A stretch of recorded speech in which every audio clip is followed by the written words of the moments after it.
What is up, dudes, and Happy New Year. We are closing in on 10 billion subscribers, and each night I say their names to myself. You know, I say Gerald, Waymond, Horgus, all the rest of them as well. So let's take a look at some of my favorite budget Planeswalkers to stick in commander decks. Now, Planeswalkers as a card type are probably my least favorite, right next to Battles down there. I was just kind of bummed when they made Planeswalkers, way back in the day. Complicated and otherwise overly complicated game. But then War of the Spark came and they started printing static effects onto them, and I kind of dig that. You know, through the years I've warmed up to them. Plus they've come down from the prior ridiculous prices. Used to be you wanted to get a Planeswalker, it was a mythic rare, you had no chance, and they had some powerful effects on them. In this video I'm aiming to offer Planeswalkers under $5 for your commander decks, but there are some super cheap Planeswalkers here that really rip in commander, some, 35-cent type of situations. We're going to have something for everybody in this video, and let's dive in. But first, ring that bell, buddy. That's the sweet sound of subscription, wherein you'll be smarter, more handsome, and more ripped than you've ever been here as a part of Better Commander. As always, many thanks to the patrons. We love you guys, and the members down below. Now this one is kind of an honorable mention because it borders on budget. It's about $5 and change right now, and though that isn't really super budget, I just wanted to mention it as it just got a reprint. Liliana the Dreadhorde General, 4 black, legendary Planeswalker. Whenever a creature you control dies, draw a card. Fantastic right there. +1, you create a little zombie. -4, each player sacrifices 2 creatures of their choice. -9. Each opponent chooses a permanent they control of each permanent type and sacrifices the rest. I use this in Aristocrat decks. Note that it doesn't say anything about non-token. So those Eldrazi spawn, rats, goblins that you sack on the altar of Dementia out there, they're going to get you cards, man. Everything else is just gravy, brother. Now for about $3 and change and 5 mana, you can pick up Nissa, who shakes the world. So the starting loyalty is 5. Whenever you tap a forest for mana, add an additional green. +1, put 3 +1/+1 counters on up to 1 target non-creature land you control, untap it, it becomes a 0/0 elemental creature with vigilance and haste that's still a land. Or -8, you get an emblem with lands you control have indestructible. Search your library for any number of forest cards, put them onto the battlefield, tap, then shuffle. Now listen, man, you're probably not going to get to that -8, but that static ability is crazy in mono green decks. The -8 is incredible, but, listen, you're not going to get there, brother. People are going to attack into this thing. I love this lady. I feel like she's putting it all out there. This is a busty elf, dude. You don't see that too often. Magic lives on. And we're going from mono green to mono green with Garoo the Primal Hunter. $2 for this beast. 2 green, 5 mana, legendary Planeswalker, has starting loyalty 3. +1, create a 3/3 green beast creature token, and -3, draw cards equal to the greatest power among creatures you control. -6, create a 6/6 green worm creature token for each land you control. I just play this guy for the -3. Basically, I'm usually just drawing 10 cards or something, then he dies. Sorry, buddy. You should have started with more loyalty. I don't know what to tell you. Maybe if your armor covered your nips, dude, we'd be having a different conversation. Now this card is very cheap, 30 cents or so. An old Kamala Harris is out here making it happen. Saheeli Sublime Artificer. So this is 1 and 2 hybrid blue-red mana for a legendary Planeswalker. Starting loyalty is 5. Whenever you cast a non-creature spell, create a 1/1 colorless servo artifact creature token. -2.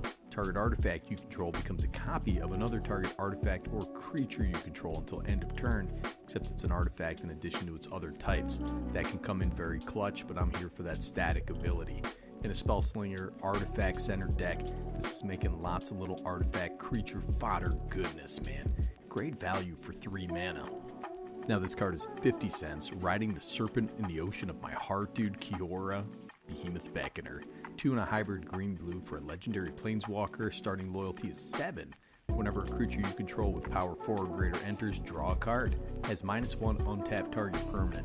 I love drawing cards, dude. Even more so in a big monster deck, man. That untap ability, yes, it's -1.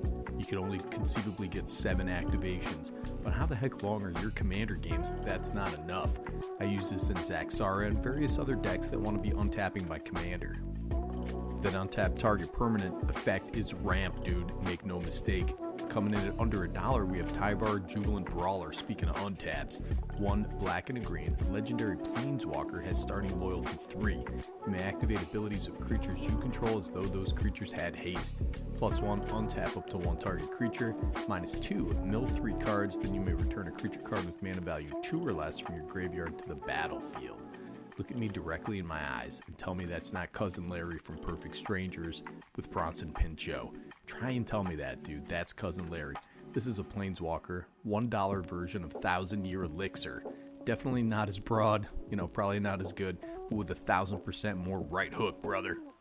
Now we are talking 50 cents for this junky boy out there, Duretti Scrap Savant.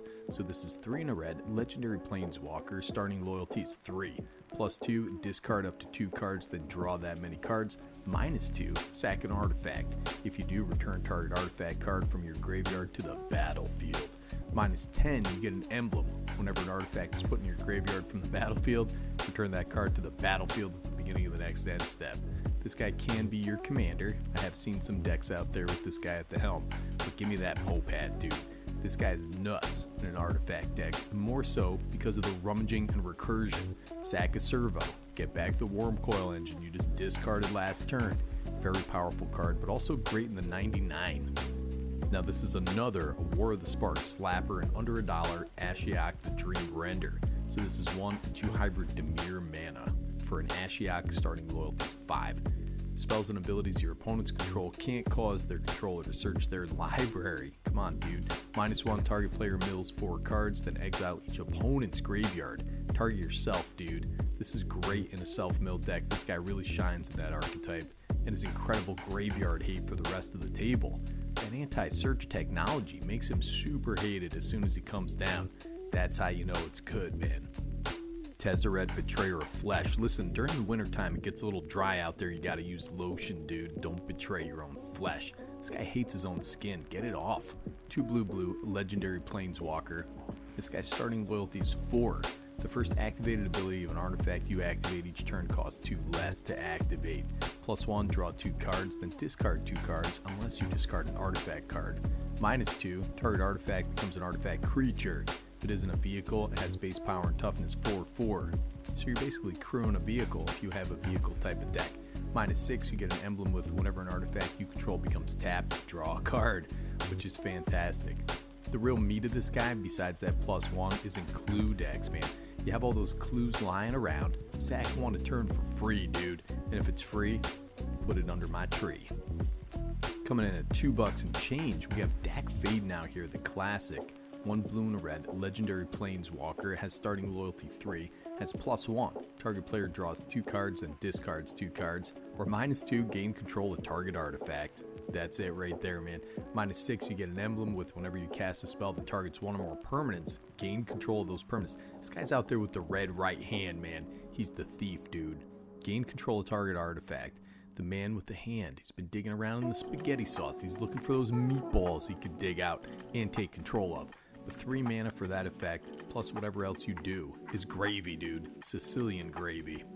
Now coming in at about $4, which is a little surprising, Oko Thief of Crowns. 1 green and a blue, legendary Planeswalker, starting loyalty is 4. Has +2, create a food token. We all know what those are. +1, target creature or artifact that loses all abilities and becomes a damn elk with base power and toughness 3/3. -5, exchange control of target artifact or creature you control, and target creature and opponent controls with power 3 or less. Well, it turns out elking your opponent's stuff is good. Alright? So good, in fact, that it's banned.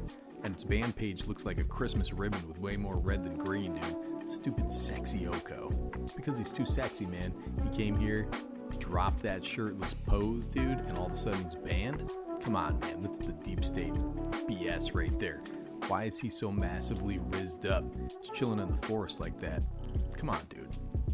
You could say I'm jealous of Oko and you would be right. And squeaking in at just under $5, Teferi, Master of Time, brother. 2 blue, legendary Planeswalker, starting loyalty is 3. You may activate loyalty abilities of this guy on any player's turn anytime you can cast an instant.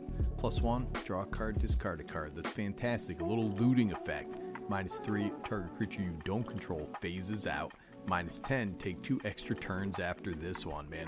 So that looting ability 4 times per turn cycle makes this guy very difficult to deal with. Plus, if somebody's going to attack you with some big monster creature, you just phase it out. If you want to feed the graveyard, this guy rips. That -10 is definitely doable. As this guy starts ticking up, people panic, man, because that -10 is bonkers. Looks like Marvin Gaye a little bit. All right, let's get it on. There it is, man. That's 10 Planeswalkers, pretty budget.